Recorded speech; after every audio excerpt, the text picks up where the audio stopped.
No mitähän ne ihmiset nyt oikein ajatteloo, kun tämmönen pinttynyt mualaisliittolainen on Pekan joukoissa. Ja vielä ihan vapaaehtoisesti, ja on tietysti nöyrä kun kelepas, se on mukava juttu.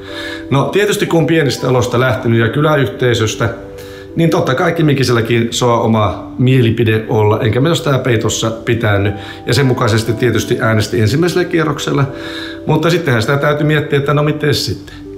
No ihan tietystikään Niinistöä vastaan, mikä on ihan kelpo jätkä sekin, mutta sitten minä viehätyin ihan kummasti tuosta Pekan jutusta, kun se lähti yhtäkkiä nousemaan tämmöinen vähän niin kuin hippiliike kansan keskuudesta, jossa oli erilaisuuden ymmärtämistä, suvaitsevaisuutta ja se, että ihmisen täytyy olla tasa-arvoinen myös siitä riippumatta, missä päin maakolkkaa hän asuu. Kaikilla tulee olla oikeus elää.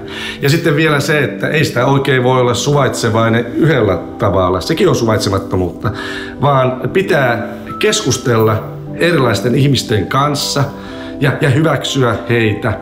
Ja tämmöisessähän Pekka muuten on hirveän lahjakas, että sitä on tarvittu siellä maailmallakin ja tätä ominaisuutta nimenomaan presidentiltä tarvittaisiin tehdä yhtenäiseksi tämä kansa.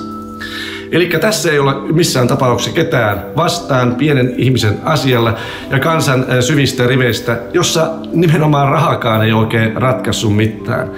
Eli kyllä tässä olisi aika hyvät siemenet, että sen verran hyvä mies, että pistetään Pekka semmoiseen linnaan, mihin se kuuluukin.